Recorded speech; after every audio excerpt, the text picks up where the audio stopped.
Привет, люди! Меня зовут Вера, или же меня еще называют Рыжиком. Я неплохо разбираюсь в технике, и поэтому на этом канале время от времени я буду вам рассказывать о новинках, делать обзоры, и я очень надеюсь, что мы с вами подружимся. В одном из прошлых видео мы уже вам успели рассказать о новом флагмане от Huawei, который все нарекли самым лучшим смартфоном для фото. А сейчас мы посмотрим, на что способен его младший брат Huawei P20.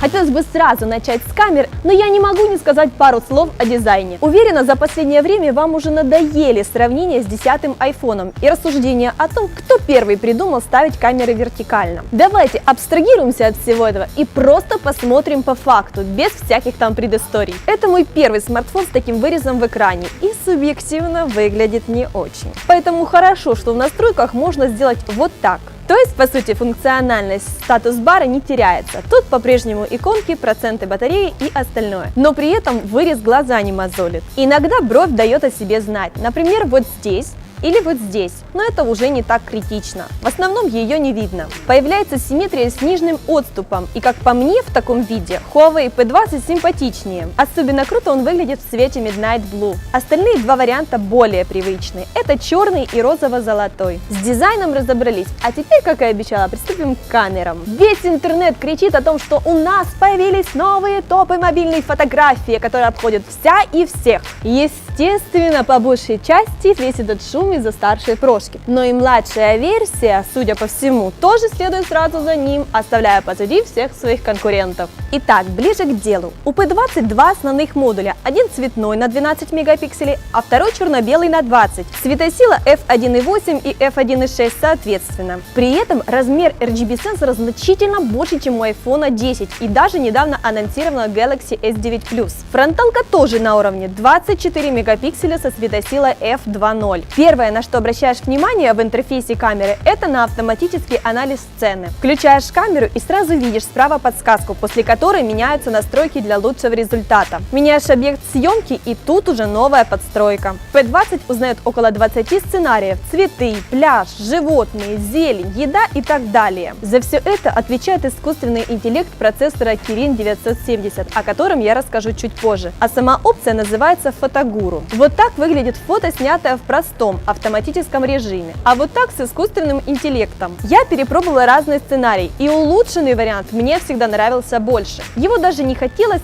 как-то дополнительно обрабатывать. Сфоткала и сразу можно постить в Instagram. Но, как оказалось, это еще не все, что умеет Kirin 970. Все знают, что съемка на длинной выдержке невозможна без жесткой фиксации телефона, потому что фото получается смазанное. Но P20 может делать такие фото абсолютно спокойно без штатива, а просто вот с этих рук. И все равно, что руки дрожат. Смартфон около 7 секунд собирает свет, искусственный интеллект все склеивает, и получается четкий снимок без смазов. Для примера гляньте фото, сделанное на P10, который целых 30 секунд собирал свет со штатива, и осознайте, насколько далеко шагнул P20. Он всего за 7 секунд сделал в разы лучше и с рук. Итак, что еще умеют камеры P20?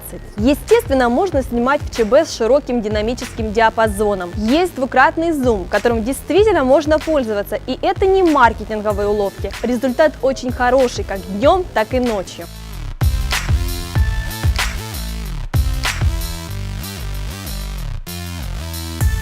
Еще есть портретный режим с парой эффектов освещения на выбор и привычный режим широкой диафрагмы. Тут искусственный интеллект иногда промахивается, но в целом работает неплохо.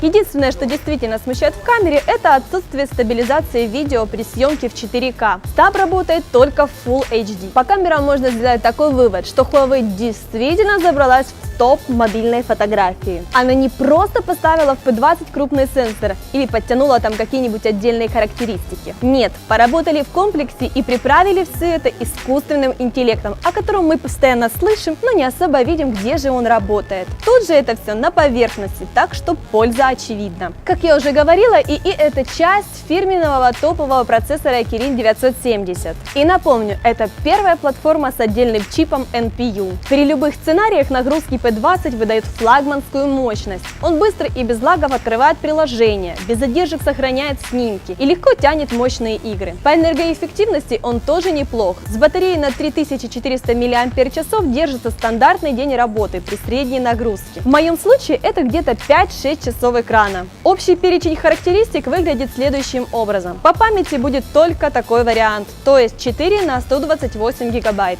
И хорошо, что 128, а не 64, потому что лоток для карточек не гибридный. Тут место только для 2 симок. Это можно считать недостатком. Сюда же причислю отсутствие стереозвука. Решетки хоть и 2, это красиво, но динамик-то один, да и разговорный ему не подыгрывает. В итоге могу сказать, что Huawei P20 легко получает право называться одним из лучших фотофлагманов. И если P20 Pro ставят на первое место, то младший точно оказывается на втором. И с большой вероятностью больше никого перед собой не пропустит. Да, он не лишен недостатков, но свое основное умение раскрывает очень хорошо. Естественно, точку в этом вопросе может поставить только прямое сравнение его с конкурентами. Пишите в комментариях свои варианты, а мы постараемся собрать их всех в одном видео. Ставьте лайк, если видео понравилось, подписывайтесь на наш канал, а также жмите колокольчик. Ты же не хочешь пропустить наше новое видео? Нет? Вот и не надо. Ну на этом все. Пока!